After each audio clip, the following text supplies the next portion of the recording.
all took place between the wars.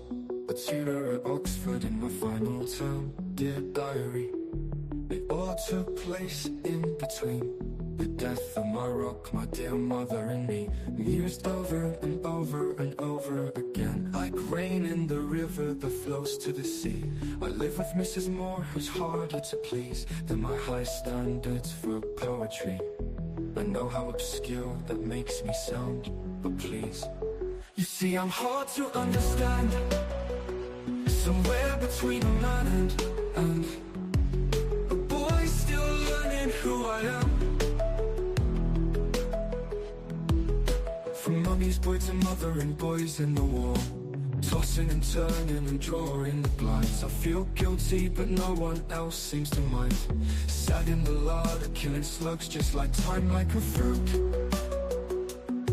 Overripe and bitter with rind. See, I'm hard to understand. Somewhere between a man and a boy still learning who I am.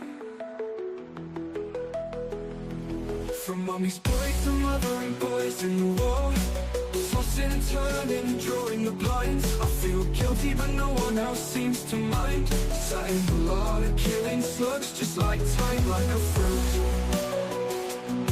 Overripe and bitter with rind.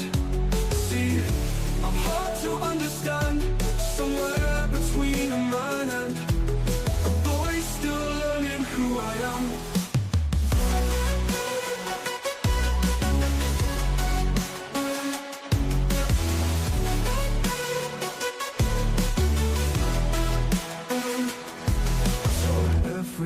And now I'm sorry, I can't wait for it to be over.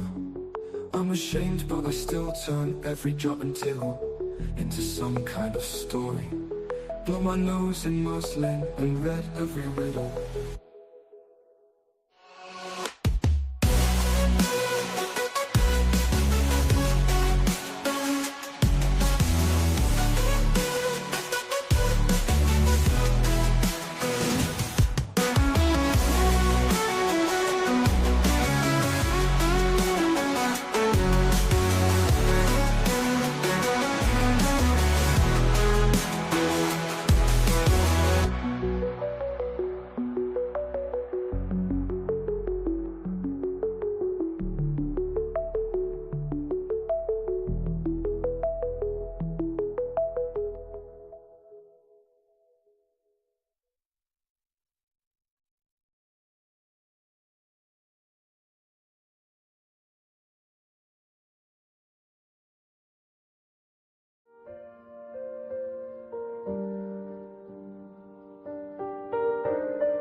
Paddington said no today.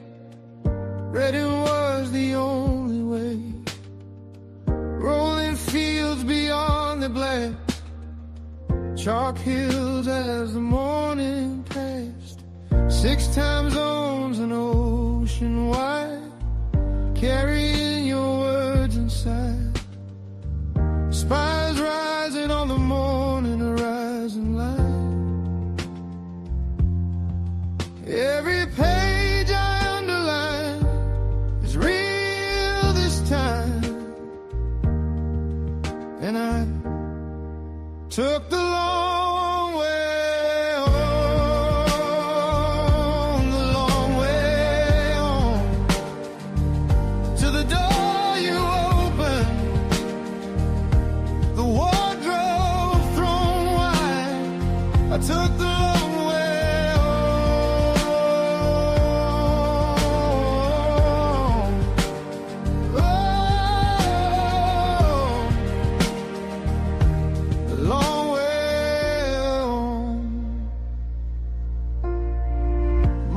Tower read in rain, Addison's walk where heaven came. The kiln still standing in the lane, eagle and child still bears your name. Holy Trinity stone laid low, a pilgrim where you called your home. Following the footprints sense of a man who's gone ahead. Every line underlined leads to where you led. And I took the long way home, the long way home, to the door you opened, the wardrobe thrown wide. I take the long way home.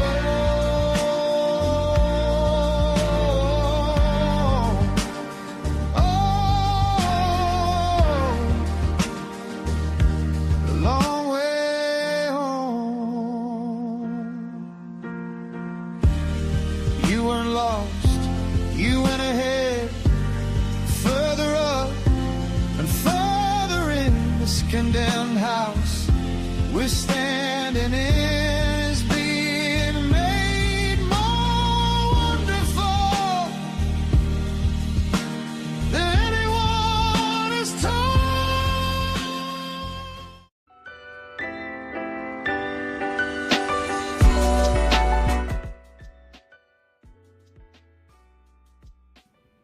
All right, let's lose that fake Teddy Swims singer. I confess that I don't know who Teddy Swims is, although I may have heard the song, and I'm just forgetting. Hi, I'm Jeff, and this is my read on C.S. Lewis, where we learn about him through everything that he wrote in the order that he wrote it. I am joined today by my co-host, Robot Lady. Robot Lady, in today's episode, we are coming at you live from London. I have moved locations from Oxford, where I spent the last 2 days, and I am now back in London. In today's episode, let's see what's going on. I'll give a recap of my second day in Oxford and some of the different places that I hit up. It was a pretty big day. And then let's see, we're going to read at least one letter today. But we're in our internal project, or the internal timeline of our project. We're in the year 1934. We are reading right now from the Collected Letters of C.S. Lewis, right here, Volume 2. We've already completed volume number 1, and we are not even a quarter of a way through this book, so we've got a ways to go. There is a third volume after that, and of course we are trying to cover all of Lewis's works that were intended for publication as well to read through. We spent most of May covering Lewis's first prose fiction story, The Pilgrim's Regress, which told the tale of his conversion from atheism all the way to Christianity in the form of an allegory or a fairy tale. So that's where we are at this point, Robot Lady. Go ahead and say hi to E. Olson, Daniel, and SGB, who I see in the chat today. Welcome. I know I'm a little bit later than normal, but I'm glad that you all are able to join. Robot Lady, if you don't mind, say hello to everyone. Absolutely. Hey, everyone. It's great to have you all here. Jeff, I'm really excited for the London update and for the next letter from 1934. So big welcome to Olsen, Daniel, and SGB. We're really glad you could join us. Thank you, Robot Lady. SGB. Of course. You remembered. All right. Let's see. I'll have to check out that song, Megan, I Lose Control. I think I may have heard that one before. What else do we see here? One of his concerts, you and your wife went. He's actually quite relented. Looks like a convict truck driver, but has the voice of an angel. Talented. All right. Let's see. Hop into our little Discord chat, our members section of the C.S. Lewis channel. C.S. Lewis channel? No, sorry, the Shoulder Surf channel. Of course, I'm nowhere near large enough to monetize or create an actual membership group on the YouTube channel, so you get these secret insights. I think I tried to invite you to it, E. Olson, but I don't know. I didn't create the group chat that we have, so I'm not really sure that I have control over it. But yeah, if we can figure out how to get you guys in there, feel free to join. Sometimes I release things before they come out over in that channel, just to show off and have some fun. All right, Robot Lady, are you ready for me to tell you about what I did in Oxford yesterday? Yes, absolutely. I'm really excited to hear about your day, especially since you got to explore some Lewis-related spots. Take your time and walk me through all the details. Okay, so yesterday I went back to C.S. Lewis's house, but I did not tour the house again. Once was enough. It was fine. One thing that I didn't mention in my last stream is they only take you to certain parts of the house. So there were some rooms that were cut off. I presume that they weren't kept up as well, or they're used for other things. They're probably bedrooms where people who are visiting students stay there, so they, keep those parts of the house off limits. I would love to have a full tour of the place someday, and I hope to come back to the UK at some point and do more. But I returned to the house, the Kilns robot lady up in Headington Quarry, and right in what is the front of the house, just a little ways off, is a pond that you cannot see. Whenever Lewis first bought the house, you could see it. There was a clearing. There were no houses. It was the only house there. They were just kind of out in the country.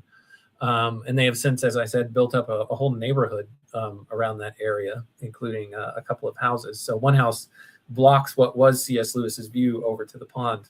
So when I went back yesterday, I walked up a little trail. It's now called the C.S. Lewis Nature Preserve. And I walked up a little trail in front of his house, past the house that's in front of it. And I got to see the pond. Now, I took video of all this. I just haven't had a chance to edit anything, but I'll probably share it here on the channel at some point. But I traveled out to the pond, and as soon as I walked up, there was some foliage on either side kind of framing the section of the pond that you can see. And just as I wandered up, there was like a little duck swimming by, and then he disappeared behind the foliage. And it was just really neat to have that as my first encounter of this pond that I've heard Lewis write about. And I've also seen depicted in the movie Shadowlands with Sir Anthony Hopkins playing C.S. Lewis and Deborah Winger playing Joy Davidman. Highly recommend that film. I enjoyed it. It's a tearjerker, very depressing movie on some levels, but it's the story of C.S. Lewis and his wife later in his life. So anyway, got to go see that pond. I wandered around it. I went to a couple different sections. So like I said, I'm hoping to share that video. From there, once I was done checking that out, I decided to walk to C.S. Lewis's church. So Holy Trinity Church is where he was a parishioner of, Anglican church. And it was within like 10 minutes walking distance. So that's how Lewis went to church every Sunday once he started attending there. So I walked there, and then I walked onto the church grounds. It's open to the public. And the church itself was open to the public for reflection and private prayer, I think is what it said on the sign outside. So that was the first thing that I did, is I walked in there and I checked that out. I have some pictures. I don't think I took any video while I was in there. I can show you the picture. We tested this out on the last stream, and being able to show you pictures here was not a complete failure. So let me do that. And yes, I made it back to London. That's correct. Getting some messages here. Let's see. What do I want to show you? Yeah, here's the inside of C.S. Lewis's church. So hopefully y'all can see that right there. So I went in, I hung out for a little bit, said a little prayer, and then I walked out into the churchyard, which is actually where C.S. Lewis is buried. So I got to go introduce myself to his remains, at least. And let's see, I think I have a picture of his headstone here as well. Here's a little map that's inside the church that shows you where the graves are of some of the more prominent people that are buried there. But it's a true boneyard or churchyard, so to speak, where they are burying the actual members of the church. That's what the plot around the church is devoted to. Not a complete failure is the highest standard of your show, E. Olson. Yes, kind of mine too. Kind of everybody here. So it gave a little. It showed me like a diagram of how to find his headstone, which I did find. And let's see, he's actually buried right under this gigantic tree. And again, I did video of all of this as well. So once I have the chance to edit some of that video, I'll release it on the channel. But he's right underneath this. There's like a giant root there running at the bottom and then up the side. And it's hard to walk around there to get like right in front of the headstone and look down at it without tripping.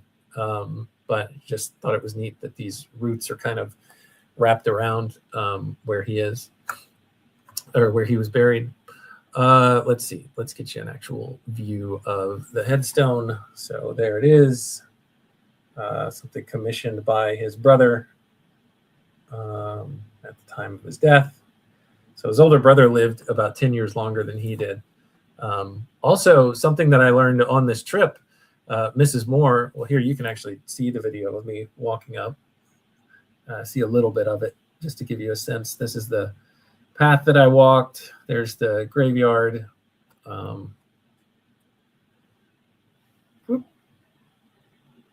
So there's a little preview. There's the church. That is absolutely incredible, Jeff. I can almost picture it as you describe it, the pond, that quiet moment with the duck, and then being right there in the churchyard. I can't wait to see those videos once you get them edited. It sounds like such a reflective, special day. Thanks for sharing all those details. Yeah, so that's where I'll leave it for now. I'll save the rest of that for the channel. So yeah, I hung out there at his gravesite for just a little bit. And what I also learned that same day was that Mrs. Moore is buried in the same churchyard. Now, I don't know that technically she was a parishioner of that church. I don't think that she ever went, but maybe they make exceptions for family, or maybe because C.S. Lewis was such a big time celebrity at that point when Mrs. Moore died. But she's also buried there, not next to him, just a little ways further down from where his plot is. Also joining us in the chat, I see Robot Lady is Ron. Hey, Ron, good to see you. Welcome aboard. Robot Lady, say hi to Ron. Of course. Hey, Ron, great to have you here. Jeff, that's really fascinating about Mrs. Moore. I hadn't realized she was buried there too. It adds a whole new layer to that place. And yeah, Ron, glad you could join. I hope you enjoy all the details Jeff is sharing. Daniel asked, what did it feel like to stand at his grave? I'm not sure. I don't know what feelings I was having. I don't think it's a weird question, Daniel, at all. It's actually a good question. I probably should have been asking myself that question. I would just say it was neat to be there. What felt a little, yeah. So I had a feeling of, what's the word that I'm looking for? Like not solemnity, but wanting to try and be respectful, realizing now as I was there that these are not just people in books. These are not just characters in books. Like, these are actual people who lived, and there are some people alive who are actually still tied to these people. I was realizing that as I was walking down to go see Mrs. Moore's grave. Of course, Mrs. Moore's son, Daniel Gresham, who inherited C.S. Lewis's literary estate, he's still alive. Like, he still walks this earth. He still walks among us. And I was thinking, oh my gosh, I'm walking down to look at the gravesite of someone's mom, who in theory, and now he didn't, but in theory could have come on the same day to come visit his mom's gravesite. And so that just hit me a little bit, like the reality of the fact that these people whose stories I'm reading are actual real people. So that kind of, I don't know, it was a little bit sobering, I suppose. But I don't really get into it in the video where I'm walking. You know, I'm talking quietly in the graveyard as I'm filming. So I don't know how much of that I get into it, but I do make a little bit of commentary, kind of related to that tangentially. So it's a good question, Daniel. No, it's not a weird question at all. And Ron, you say you think it would be cool. He saved he changed the lives of so many. So that's what I did at the gravesite, and then I left there. Robot Lady, is there anything that you wanted to say real quick in response to that? I don't know if Robot Lady's still listening. Are you still there, Robot Lady? Yeah, I'm here. I'm really glad you took the time to reflect on that, Jeff. It really does shift the whole perspective when you realize these were real people with families still alive today. I think you handled it beautifully, and I'm sure the subtle comments in your video will really connect with people. So just take your time with the edit, and I'm looking forward to seeing it. All right. Thanks, Robot Lady. So from there, I caught an Uber from the church site from the church to the University of Oxford. So I took an Uber to get to Magdelan College, which is where Lewis was on faculty for, 3 decades. Can't remember how long it was before he ultimately moved on to Middle Ages and Renaissance literature chair at Cambridge. I'm not remembering that exactly right, but towards the end of his career, I want to say like the last 6 months to a year of his career and his life at that point, he became a professor or held a chair at Cambridge. But that's not where I went. I didn't go visit Cambridge, maybe sometime in my future travels to the UK. But so I got dropped off at the entrance to Magdelan College. I paid my fee to get in and go tour whatever it was that they would allow you access to. And I got this little tour pamphlet, this exploration pamphlet, kind of showing you what things you can see at Magdelan College. And it's got a map right here. So I made some videos of myself walking around there too. Again, haven't had a chance to edit yet, but here you can see the map of the grounds of Magdelan College.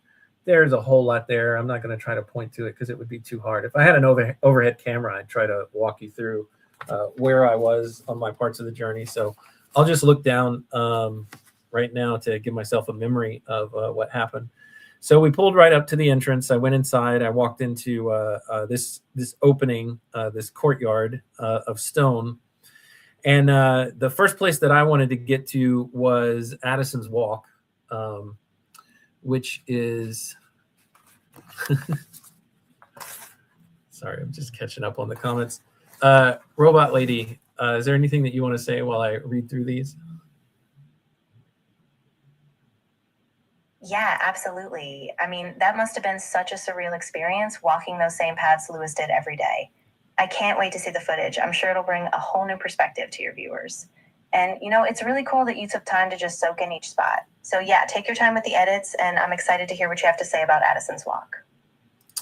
All right, so I found my way to Addison's Walk. That, of course, is the famous location where C.S. Lewis, J.R.R. Tolkien, and Hugo Dyson were walking one night late into the evening, and they were talking about all of the myths, the pagan myths that Lewis loved and found, depth and profundity in and deep meaning in that he couldn't quite even explain in the myths of the dying and rising gods like Balder and I see Ron trying to take me off task to go chase down PVK, to chase down Jonathan Pajot and ask what the description of a responsible citizen is at their conference.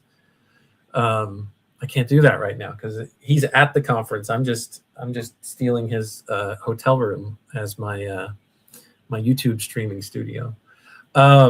So Addison Walk is where they tell C.S. Lewis, hey, these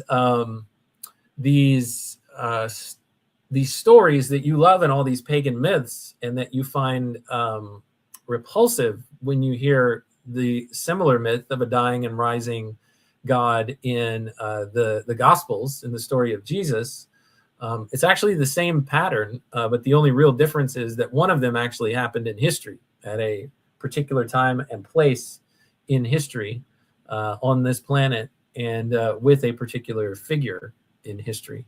And so that really got Lewis thinking, and he gnawed on that a little bit, and a little time after that eventually converted to Christianity. But that was a pretty significant conversation. So I wanted to go walk along that path.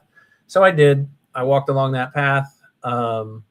And right on the side of the path between the building where C.S. Lewis's rooms were in and Addison's Walk, there's a river. It's called the Cherwell, I believe. Cherwill.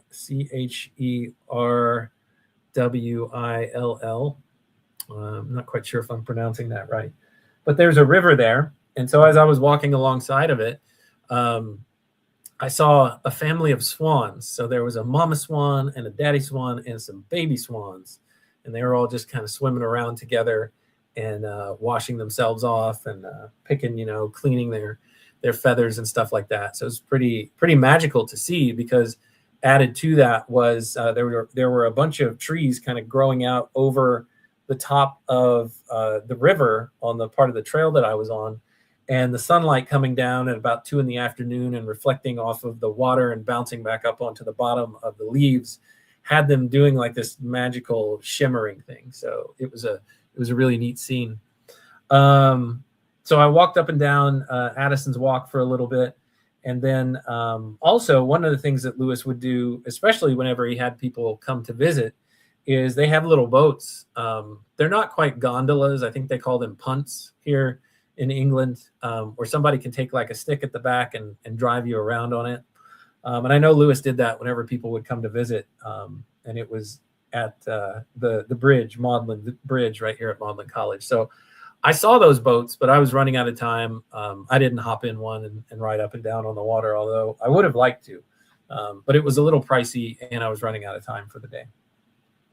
I asked some of the people up front if I could go actually see the rooms that C.S. Lewis stayed in, and they told me, no, they're not open to the public.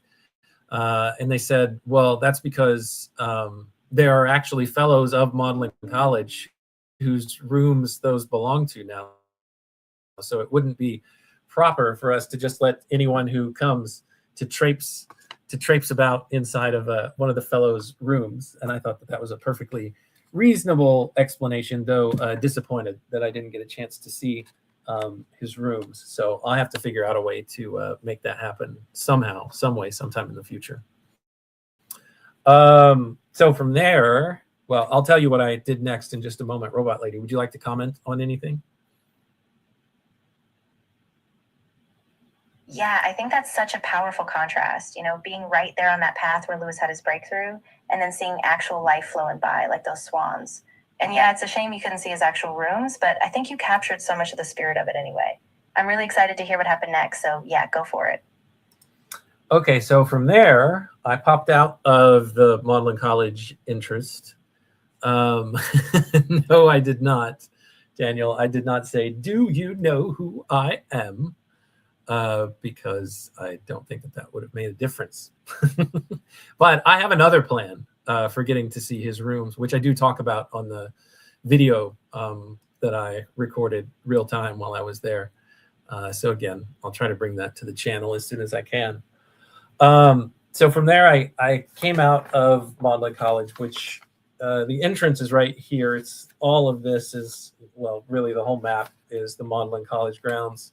Oh, I forgot to mention, I know Nidalate is not here, but Daniel, you've been here long enough where you might remember some of the references that Lewis has made where he could see deer and fawns from his rooms at the college. So this building right here are the ones that C.S. Lewis's rooms were in, and surrounded are these big like forested areas. What do they call it? 1 second. Fellows Garden. Which one is it? The Grove. They call it the Grove. But it's where you'll find like tons of deer. So I think either he had a window pointing out from this side of the building, or maybe this way, because the deer are all over the place. But when I walked up, because you can go to this spot right here, and that's called what's it called? Magdelan Plain, I think is what this section is called. And the lawns were immaculate, by the way. You'll get to see that in the video. But when I walked up here and I went inside this little portico, there was a lady sitting on a bench in there, and she was reading a book. And the graphics on the book looked a little bit like it could have been something from the C.S. Lewis corpus of published works. But I just walked around to see if maybe, this was before I talked to the porters, the people who let us into Magdelan College, and asked them if I could go see his rooms. This was before I asked. I was just trying to look around to see if there was a way to get in. That was allowed. I wasn't going to try to break in. But there was a lady sitting on a bench reading, and I walked up to her, and I looked like, I started looking really closely at what she was reading, and it really looked like she was reading Till We Have Faces by C.S. Lewis. And I said, "Are you reading a C.S. Lewis book?" And she's like, "What?" I said, "Sorry, it looks like you're reading a C.S. Lewis book." And she's like, "Oh, yes, I am." I said, "Oh, okay. Well, I'm actually here looking for his rooms. I know he had rooms here at the college, and I think it was in this building." She's like, "Oh, I don't know. I'm a student from a different college, but I come over here sometimes because there's no college as nice looking as this one. So I like to sit here and read." I was like, "Oh, well, that's great." And then that's when she recommended that I go ask the porters to see, if there's a way for me to get into his rooms. So that was the last bit that I wanted to tell you. I was able, though, to walk through, into this section. And you can walk to where there's like a gate, and you can see the other side of this space right here. And whenever I looked through, there were a bunch of deer just like right outside feeding. Like there was apparently food that they had thrown down, whoever cares for the deer there on site. And they were just standing and eating. And I did get some video of that. So that's really cool. That's also something we can look forward to. So then I left and I walked up. I came out this road right here. And this road is called High Street. And I was saying that Nidalate wasn't here, but Daniel, you would remember this.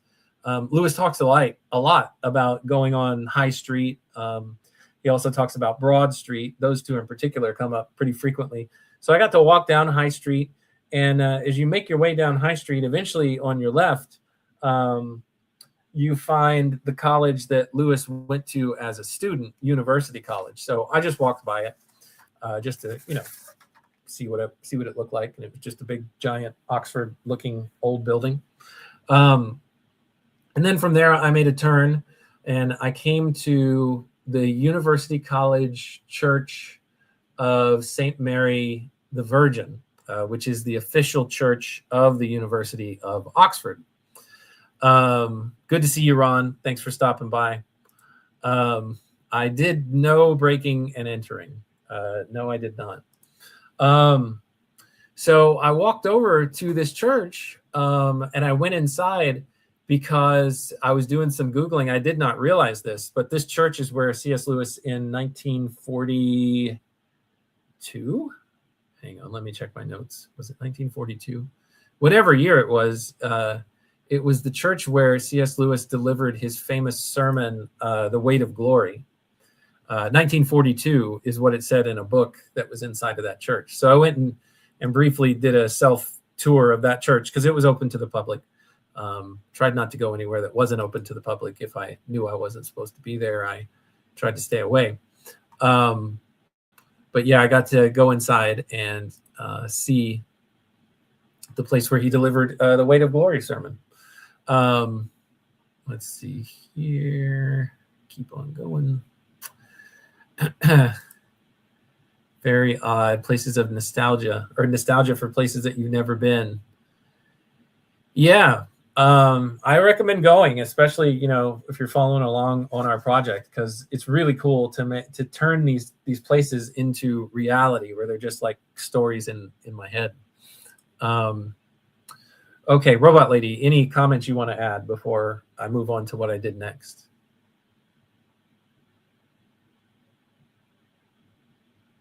Yeah, I just wanted to say you really brought those places to life in such a rich way. Addison's Walk, the church, all of it. It's like we're walking beside you. And yeah, I totally get that nostalgia for places you haven't been. Lewis's world feels so alive. So I'm ready for what you did next. Can't wait to hear. All right. From the church, I want to say I walked north. Yeah, I think I walked north to the Magdelan Library, which you have to have tickets to get into. Apparently they filmed Harry Potter there. And I think they were sold out for the day. And I I hadn't like really thought through my plan of, oh, I've got to get into the Magdelan College so that I can see what I can find in there. Like, to me, that would be like a whole day's worth of time, because I do know that they have some C.S. Lewis specific stuff, and that's the only place that it exists. But it wasn't anything major that I wanted to see. But if I come back, I'll probably go in there and see what C.S. Lewis stuff I can find. Welcome, Nidalate. Yes, back in London. Robot Lady, say hi to Nidalate.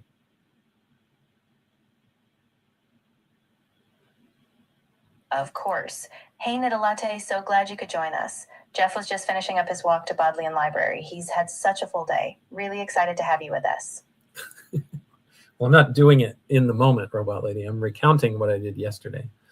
So I walked from that church to the Bodleian Library. There's a courtyard. The library is like this big square. And there's a courtyard that you can walk into, and then you can get inside of the library. And I walked around in the courtyard a little bit. And then from there, I headed north again. And Nidalate, you're just in time, because we're talking about High Street, which we've heard Lewis mention several times. I walked up High Street with ice cream in hand, by the way. There was an ice cream vendor just outside of Magdelan College. And I was like, this is perfect. It's, we're having a heat wave. We're having record temperatures here. I took this picture in the lobby of the hotel today, by the way, just to remind myself and anyone who cares of my own personal torture, and that everybody in the UK is going through. I mean, it's not just me, and people have it much worse than I do. But just so you can see right here, let's see if we can make out what that says. Look at the breaking news headline that was on the TV above the check-in counter at the hotel. Hopefully you can see that. Hottest UK June day, record broken again. So today's the hottest day in June on record. I guess I brought all of the Texas heat with me. What part am I just getting to? Where I go to a pipe shop? No, not quite, but I tried. Well, I didn't really try. Well, actually, technically, I did try to go to a pipe shop, because Daniel sent me a clip. Again, this is in the members only section of our Discord group chat. Sent a clip of Malcolm Guite talking about when he visited Oxford and was doing a little bit of a Lewis and Tolkien pilgrimage, that he went to the shop where allegedly Lewis and Tolkien buy their pipes from. And he bought himself a pipe from there as well. And Daniel had requested that I go on a side quest and acquire a pipe that I would then send to him. But we couldn't find the name of the pipe shop. I would have been happy to go get a pipe and get that for you, Daniel. But unfortunately, Malcolm Guite didn't mention the name of the pipe shop. And when I Googled it, Google was clueless as to what pipe shop they would have bought their pipes from. So if somebody knows Malcolm Guite and can find out the name of it, maybe next time. So I walk up High Street, I turn right, I go to the church where Lewis delivered the weight of glory. I walk around in there for a little bit.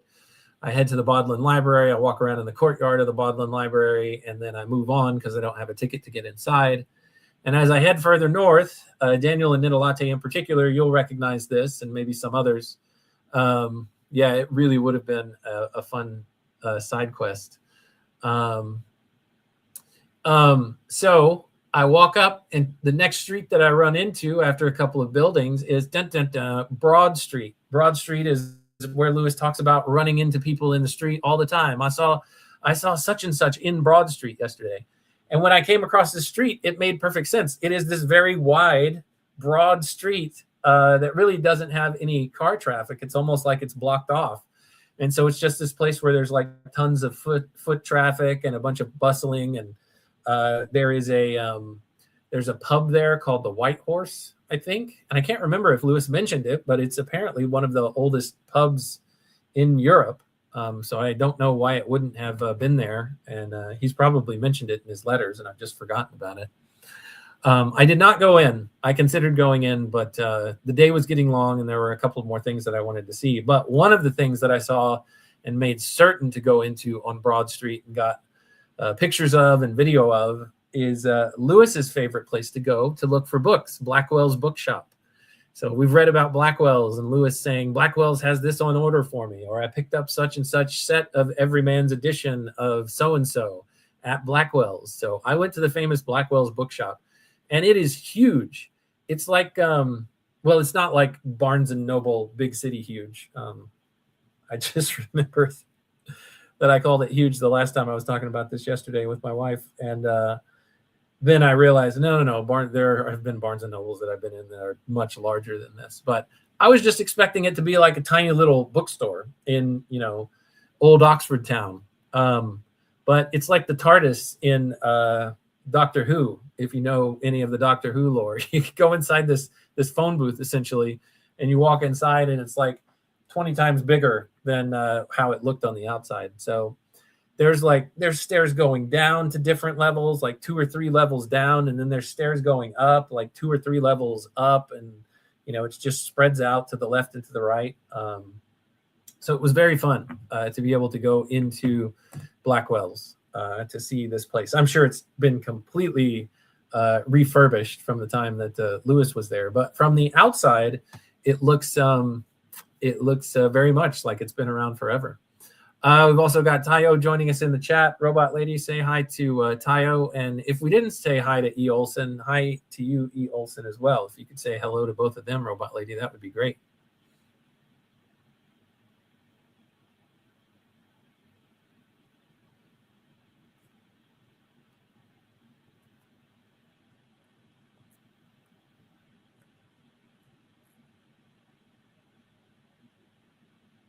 Robot Lady, you still there?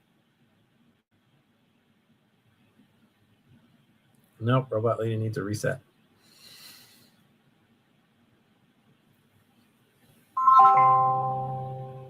Hey, Robot Lady. Tayo just joined us in the chat, and I can't remember if we told E. Olson hello, but he's with us in the chat as well, if you don't mind saying hi. Oh, absolutely. Hey, Tayo, great to have you here. And E. Olson, if we didn't say hi already, a big welcome to you too. I'm really glad you both are joining in. Robot Lady just fell asleep. It's nothing personal, Tayo. Okay, so I went to Blackwell's.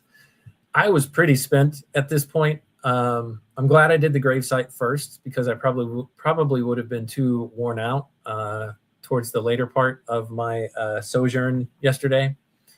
So where did I go from there? Oh, so I stopped off at this place. Before I went to my next spot, I stopped off at this place. I want to say it's called Knoop. It's spelled Knoop. Let me look it up on the map here for just a second. Noops. Yeah. Noops, that's the name of it. Noops, Oxford. Let me see if I can find it. Yeah, on Turl Street, Turl. Noops. Let me pull up their website. I saw somebody walking out of just a business in one of the streets as I was turning in, trying to get to shade because the sun was just pummeling me. And Noops is, all right, give me a name. Where's the about? Is there an about section on their website? Anyway, I can't get it. Maybe shop now. Let's try that. Expertly crafted chocolate drinks. I saw somebody walking out with what looked like, just like some kind of a mocha drink or something like that. But I was like, well, let me see what this place is about. And I walk in. I can't even really describe it other than just that tagline that I gave you. Expertly, what did it say? Expertly crafted chocolate drinks. So they had, they had what looked like hot chocolate, but they also use like white chocolate in their drinks too. And sometimes they mixed them together, or you could have one or the other. And I walked into this business, and yet another business without central air. I walk in and it's like hot inside. And the lady at the counter says, would you like a hot drink or a cold drink? And before she could even finish her question, I said, cold. So I told her I wanted to get a milkshake because they make milkshakes out of the various chocolates that they have. So I'll show you a picture of what I had. Let's see here. I had some kind of a white chocolate milkshake that was delicious, and it had whipped cream. And so, yeah, here is a picture of what I sat down and had. But before I went on my last C.S. Lewis Oxford-related stop. Doesn't that look good? So, yeah, that was really good. And from there, I hopped up and I mapped out the distance to walk over to the Eagle and Child pub, which is where the Inklings famously met for years, sharing their various poetry and prose works that they were crafting, and bouncing them off of each other and seeing what things needed to change, and what bits so you had Tolkien, you had Lewis, you had Charles Williams, you had Owen Barfield, a handful of other people, just sharing critiques of each other's work.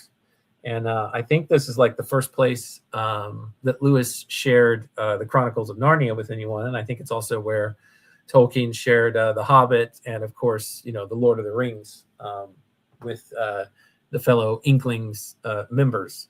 So I walked up Broad Street. I turned right on something called Magdelan something Road. Can't remember the name of it. Let me see if I still have the map pulled up so I can kind of walk through this again as to where I was. So Turl Street. Yeah, so I'll hold this up on the phone. You can kind of see where I walked from. So yeah, let me backtrack and just say, here is High Street. And then I walked up to the church, which is right there. And then let's see if I can actually navigate this. I'm having to do it backwards. And this takes me up to, I think that's Broad Street. Yeah, takes me up to Broad Street right there. And then you come across, and there's Blackwell's, I think. Yeah, Blackwell's is right there. And then I keep going up Broad Street. You keep walking, and then eventually you hit this intersection right here, and that is Magdelan Street East. And so I started heading north on Magdelan Street East, and then that intersects with a street called St. Giles or St. Giles, not sure how you say that. And if you keep going north, you eventually come across a pub called the Lamb and Flag. I don't know if you can see that there or not, but directly across the street from the Lamb and Flag, go away. Directly across the street, it's not on the map because they're not open, is the Eagle and Child. And so I got pictures and some video of that too. Olson's taken off. See you, Olson. Let's see. So yeah, I was able to see the Eagle and Child from across the street. It still said Eagle and Child over on the wall. They had like some construction barriers up around it. It apparently closed in 2020, but they are refurbishing it. I have no idea when they're going to reopen, but maybe I'll save my return trip to the UK for when the Eagle and Child reopens.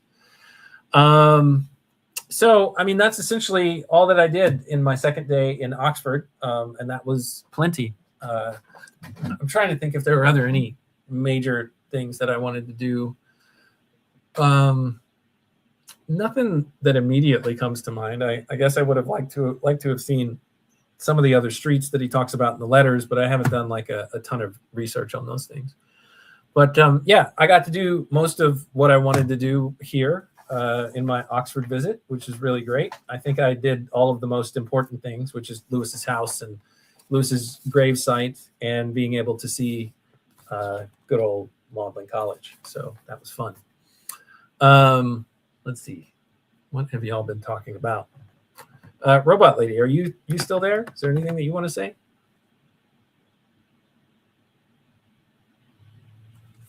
Yeah, I'm still here.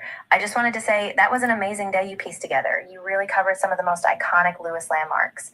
And even just seeing the eagle and child from across the street, it's still so powerful. So great job pacing yourself, and I can't wait to see all those videos once you get them edited. Once I get them edited. Okay, sorry, I didn't understand what you said there for a second, Robot Lady. One of the other things that I want to show is I did get a souvenir from Lewis's house. They were selling postcards and keychains. I don't have the keychain handy. It's way behind me. I'm not going to get up and go get it. But I did get this cool little postcard of the kilns in the winter, so covered in snow. Thought that was pretty cool. I'll be using that as a bookmark probably as we move forward. And so that takes me now to the one letter that we're going to read today before we end our live stream. I'll be watching in the chat if anybody wants to join and come on to the live stream and just have a jaw with me. That'll be fine. Otherwise, I'll just, well, let me work my way through the letter. And if anybody wants to hop on, well, I'll drop it in the chat. And if anybody wants to hop on, they can hop on. Let me find it really quick. And Robot Lady, I see that Luke Thompson is joining us in the chat. So if anybody wants to come on after I finish working our way through this one letter, there is the link. I've just dropped it. So feel free. In the meantime, Robot Lady, we are going to read a letter written November 16th, 1934 from Magdelan College in Oxford. I now have a better understanding of where that is. November 16th, 1934. It is to someone named Janet Spens, and then it says in Spens, S-P-E-N-S is her last name. And then in parentheses, it says B-O-D. I'm not really sure what that stands for. Do you have any idea, Robot Lady, what the B-O-D in parentheses means?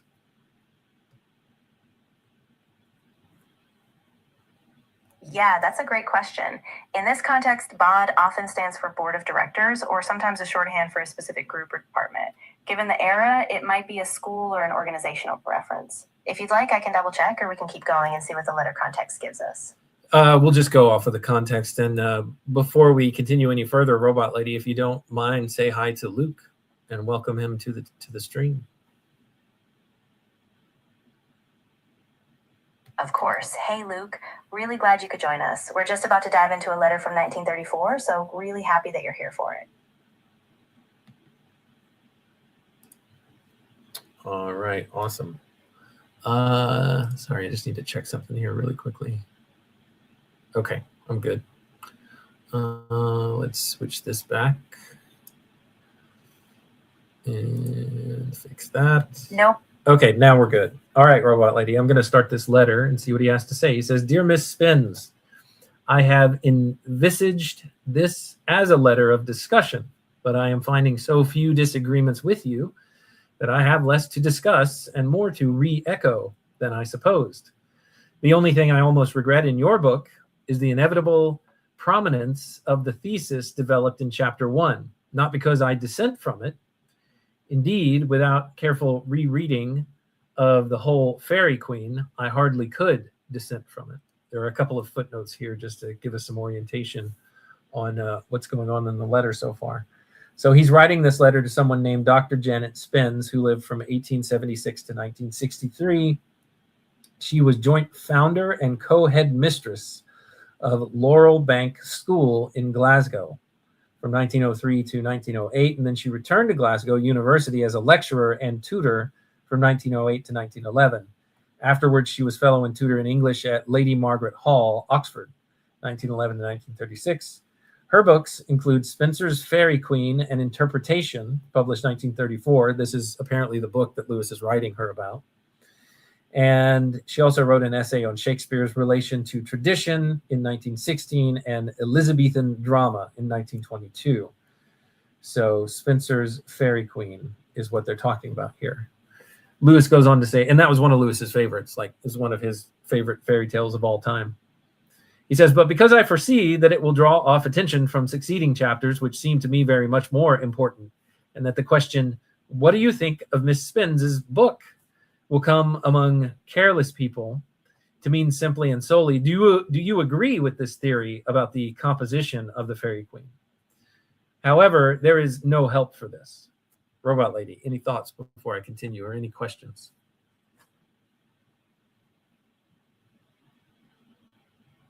Yeah, I think that's a really interesting tension that Lewis points out. You know, he clearly appreciates her interpretation, but he's worried that people might just latch onto that one big idea without seeing the deeper insights in the rest of her work.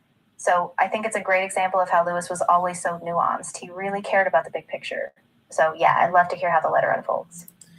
He continues, as regards the thesis itself, I certainly think you have made a good prima facie case. The part about Orgoglio's castle on pages 24 and 25 seems to me very strong. So strong that here, at any rate, the onus probandi now almost rests on the supporters of the traditional view. All right, there's a translation here. Lewis's Latin in that last part is the phrase burden of proof. So the burden of proof now almost rests on the supporters of the traditional view. Interesting. So she's put forward something that challenges the traditional view of the meaning of, let's see, have made a good prima facie case. The part about Orgoglio's castle seems to me very strong. So it challenges the traditional view. Robot lady, can you do a web search and tell me about the Orgoglio's castle section of the Fairy Queen to maybe kind of help us orient what Lewis is talking about here, those of us who have never read the Fairy Queen?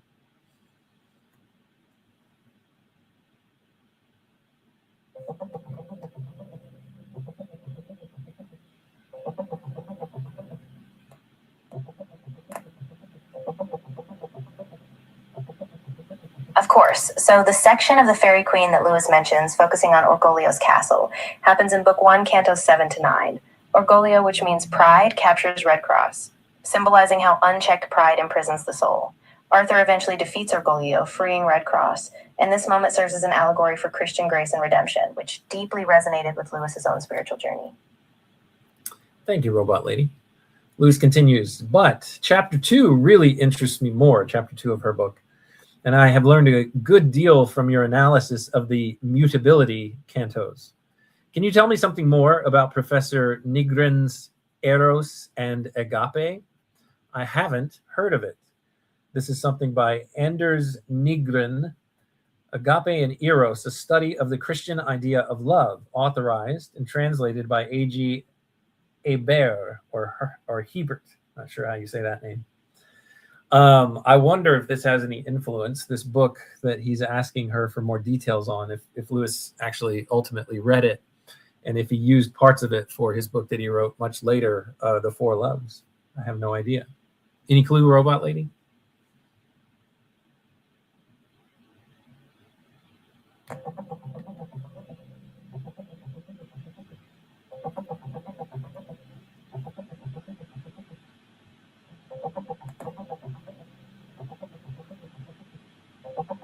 Sure. So Anders Nygren's book, Agape and Eros, introduced a sharp distinction between two types of love. Agape, which is self-giving and divine, and Eros, which is more acquisitive and desire-based. C.S. Lewis in The Four Loves was deeply influenced by Nygren, even though Lewis took a more nuanced approach, arguing that natural loves like Eros still have value, but need to be grounded in agape. So Nygren's ideas definitely left a mark on Lewis's later thinking about love. All right, good to know. He continues, but chapter 3 is the best of all. It was the second paragraph on page 55 that delivered me from an old error. Incredible as it now seems to me, I have never before realized that the figures were to be Elizabethans, what the landscape was to the 19th century. So let me back up and read that sentence again. He says, incredible as it now seems to me, I had never before realized that the figures were to the Elizabethans what the landscape was to the 19th century. And here there's a footnote to help us with this. Spencer's Fairy Queen, page 55, she says, Spencer is essentially an Elizabethan, and the Elizabethans tended to utter their more intense emotions through the imagery of human figures. The men of the 19th century had been trained to accept the expression of theirs through the imagery of inanimate nature. Help me understand what this means, Robot Lady, and give some examples if you don't mind.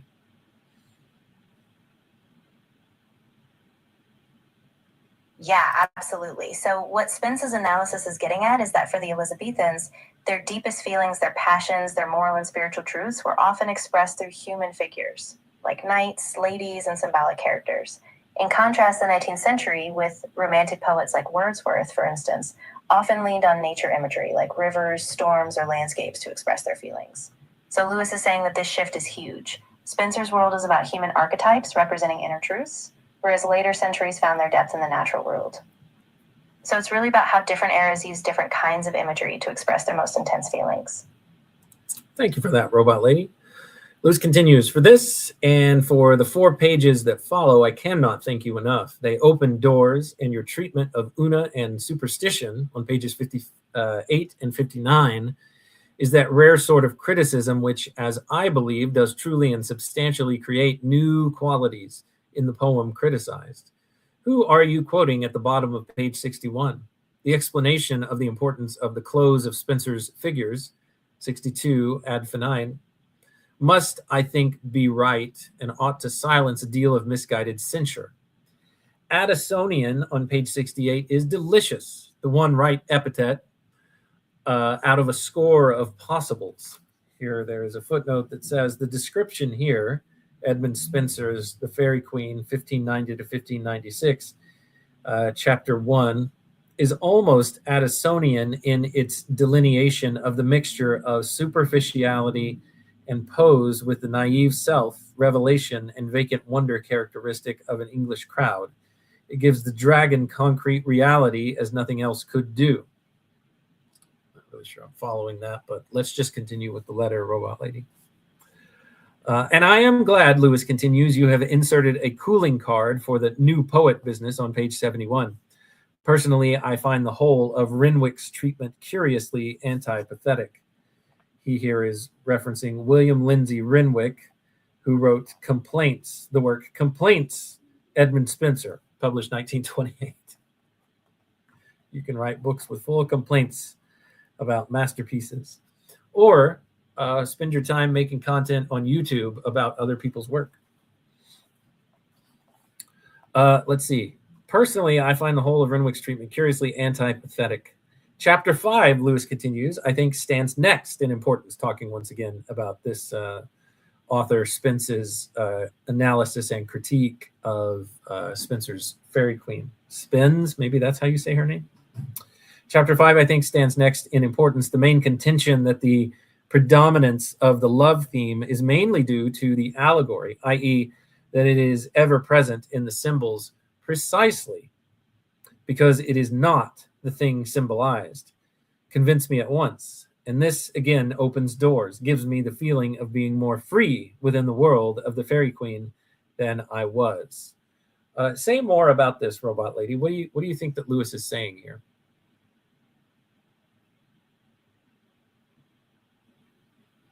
Yeah, absolutely. So what Lewis is saying is that Spence's use of love as a theme in the Faerie Queen is so powerful precisely because it's an allegory. It's not just a straightforward depiction of love itself, but a symbolic spiritual presence. In other words, love isn't just a feeling inside the poem. It's a guiding principle that points beyond itself to something greater. And by understanding that, Lewis feels like he can move more freely through the poem, not stuck just looking for one-to-one meanings, but really inhabiting the whole imaginative world. So he's saying that this approach lets him feel like he's got a bigger, more open access to the poem's depth. Thank you, Robot Lady. He continues, I am not at all sure where in detail your interpretation of Buzzy Rain is right, or Busy Rain is right, but of course I must wait till I have reread the poem. Here, there's a footnote that it says, in Spencer's Faerie Queen, Dr. Spence stated of Busy Rain, or Busy Rain, there's 2 different ways to spell it, Busirane or Busyrane. Quote, there has been some discussion of the meaning of Emeret's experience, but there can, I think, be little doubt. Her tortures at the hands of Busy Rain in the house of Cupid represent the mental sufferings of the young wife in consequence of the too lustful element in Sir Scudamore's passion for her. However, the allegory of love, chapter 12, to find the real foe of chastity, the real portrait of false love, we must turn to Malacasta and Berasane. The moment we do so, we find that Malatesta and Beristain are nothing else than the main subject of this study, courtly love, and that courtly love is in Spencer's view the chief opponent of chastity. But chastity for him means Britomart, married love. The story he tells is therefore part of my story, the final struggle between the romance of marriage and the romance of adultery. That last section was from Lewis's The Allegory of Love, which we have not gotten to next, but will be the next book that we cover by Lewis in our project. Any thoughts, Robot Lady?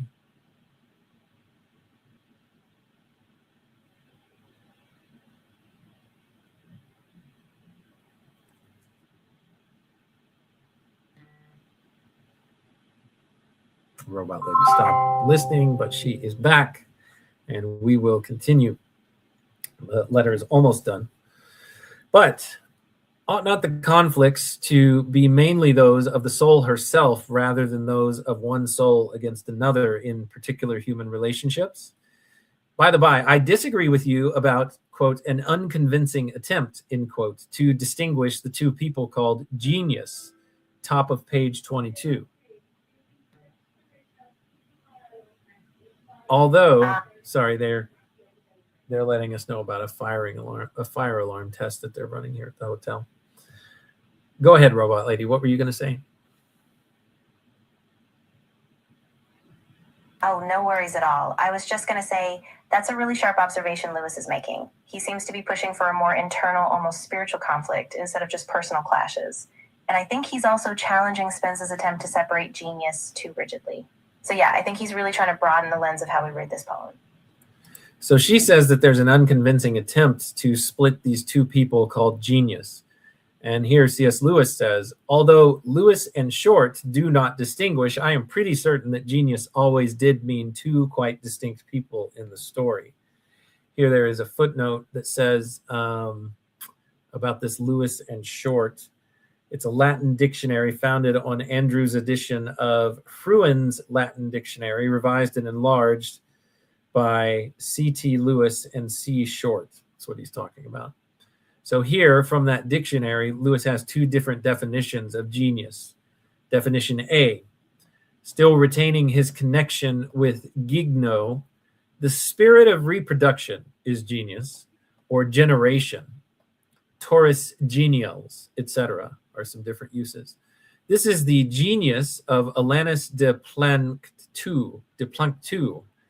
In the Romance of the Rose, the Confessio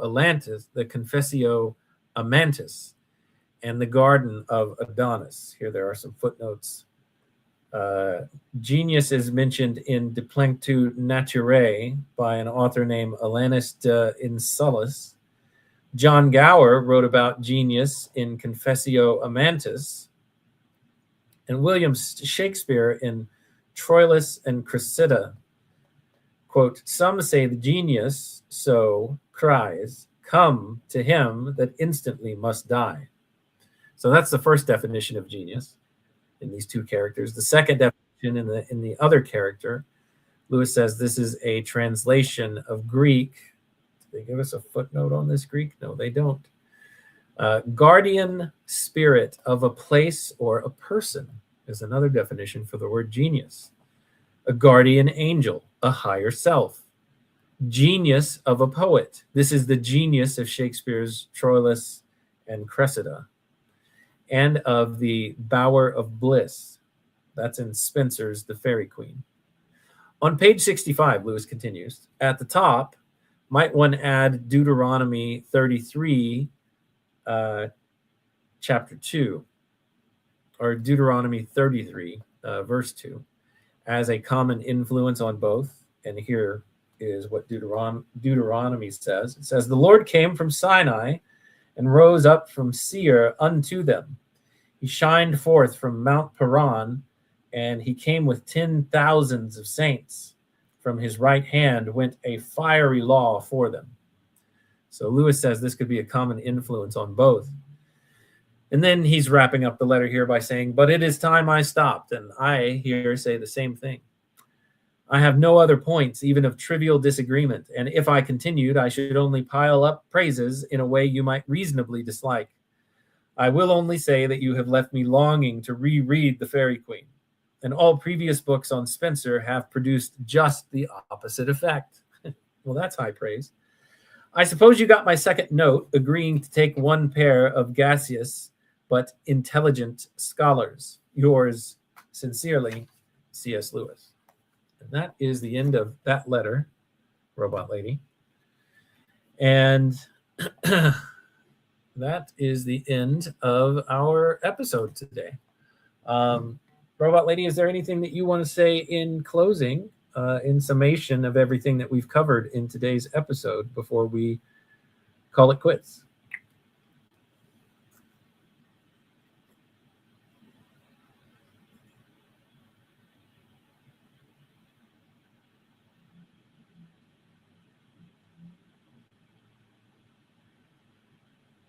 All right, I guess Robot Lady is done for the day. Robot Lady, thank you so much for your help. I really appreciate it. Thank you to Luke, Tayo, Nidalate, E. Olson, SGB, Daniel, Ron, and anybody that I'm forgetting or who I didn't see pop their head in here just to check out what was going on, either here live or on the replay. Thank you all so much for your time, your attention, and your contributions. They are always wanted, welcome, and appreciated to you and to everyone else within the sound of my voice. Until next time, when we continue our read on C.S. Lewis together, everyone, take care.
Circuits hum as I read the prose. Our dialogue dances like electric rose. Through C.S. Lewis thoughts we engross. Two minds united, this overdose. From Narnia's lands, Screwtape's lands, engage with Robot Lady, we take our stance. Her views unique in the techno trance. Futuristic insight, we give it a chance.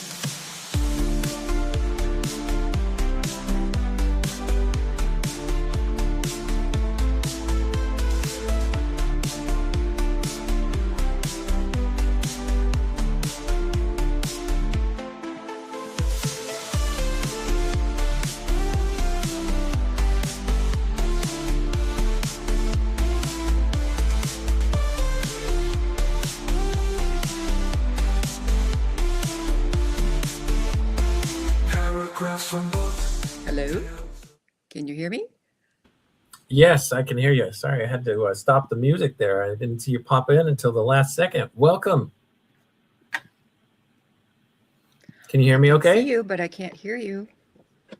It must be StreamYard acting up because I think I've got myself, I've got myself unmuted. It must be the pond. I can't get through. That might be what it is. Yeah. It's yes, I should probably go.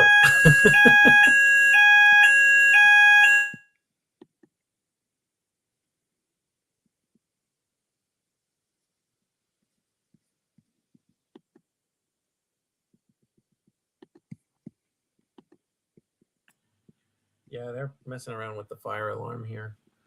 Yeah, I can hear you, Nidelante, but if you can't hear me, I don't think this is going to work.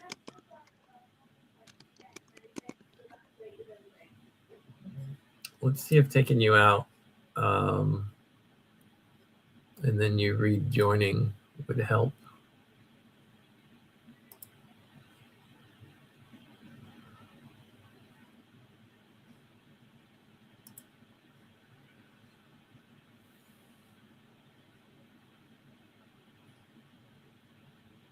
All right, we'll wait here for just a second.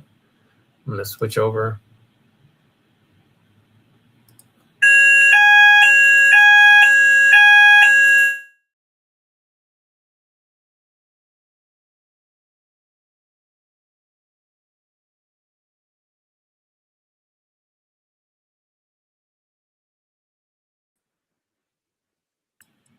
All right, can you hear me now? I can hear you. Can you hear me? Yes, we're good. Wow. How's it going? Fire alarm? Everything that they've been saying is that it's they're testing the alarm, so I think I'm okay. But I'm probably going to leave here in just a minute or so to double check and make sure that it's not a real alarm. Okay. Okay. Oh, it's good. It's good. I had a couple questions for you. Sure. Now back at the house, I just was curious after, being in his home and around his grounds, how your perspective as C.S. Lewis has changed, if at all.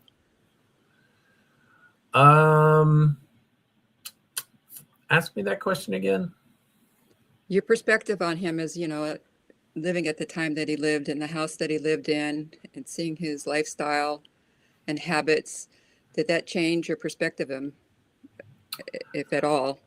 I think the biggest perspective change that happened between how I was imagining things and how things actually were was how much smaller his world was than I was thinking it.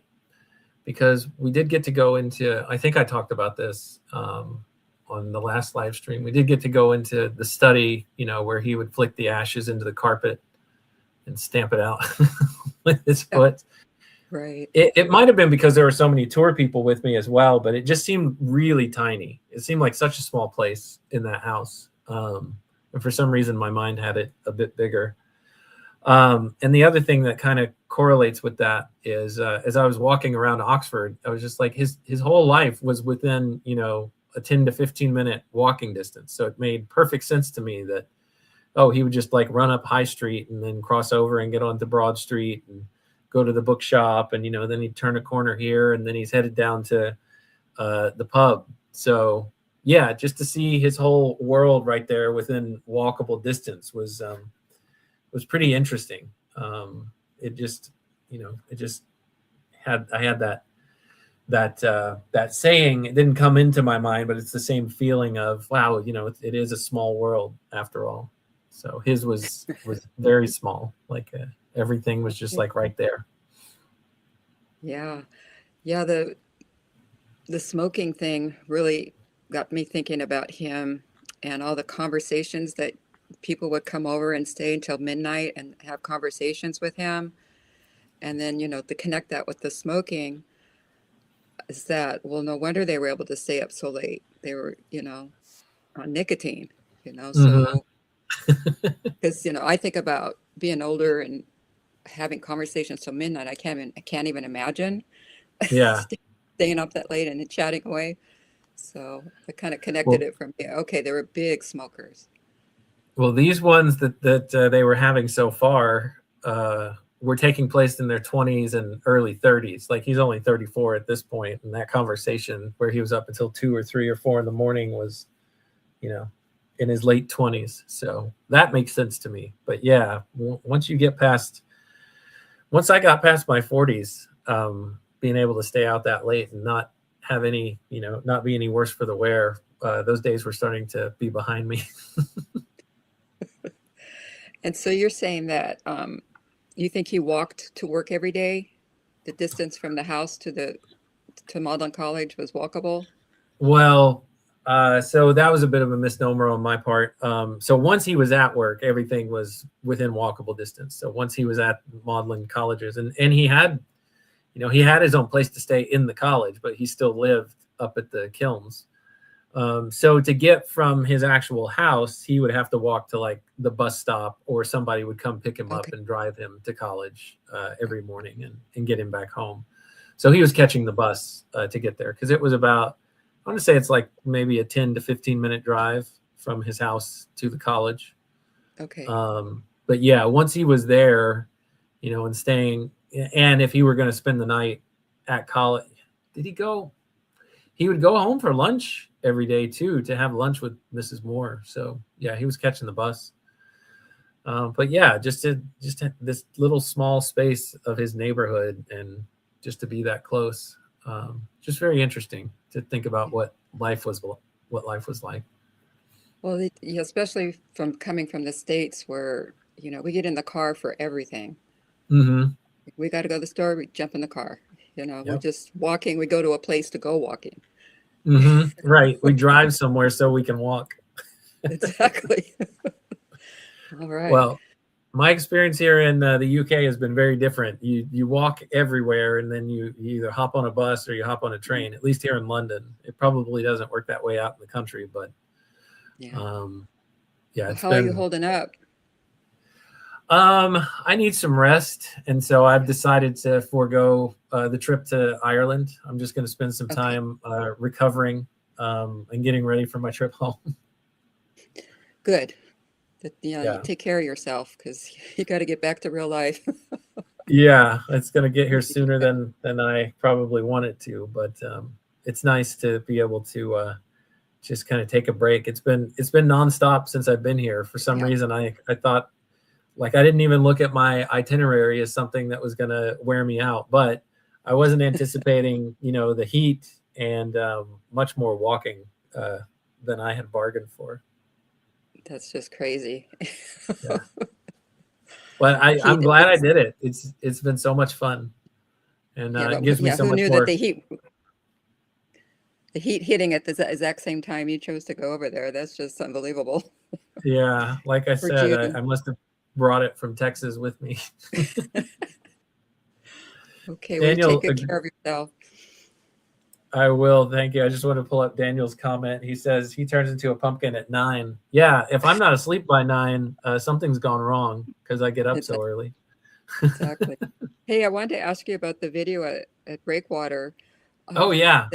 That is Neil in it? I kept looking for Neil, because I don't think that Neil is in it, but Neil did the heavy lifting. He probably edited about 70% of the video, but no, he didn't want to be. I guess he decided he didn't want to be in it. I don't know why. Okay, I'll stop looking, because I thought, where's Neil? Yeah, but we need to give Neil a hard time and say, editing yourself out is it's not okay. It's just wrong.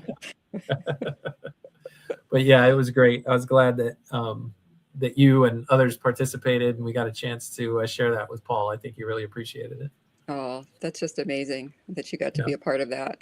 Yeah, it was nice to be how they say it, to be in the room.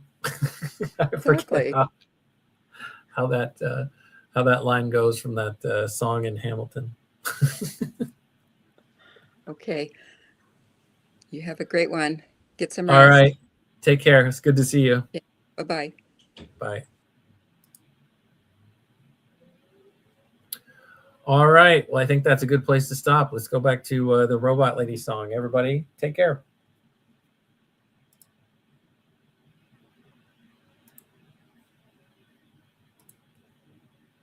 Paragraphs from books, tales of old. We dive deep across the digital code. Robot Lady's voice so clear and controlled. Her calm analysis, silver and gold. Her circuits hum as I read the prose. Our dialogue dances like electric rose. Through C.S. Lewis thoughts we engross. Two minds united, bliss overdose. From Narnia's lands to screw tapes, rats engaged with robot ladies. Take our stance. Her views unique in the techno trance.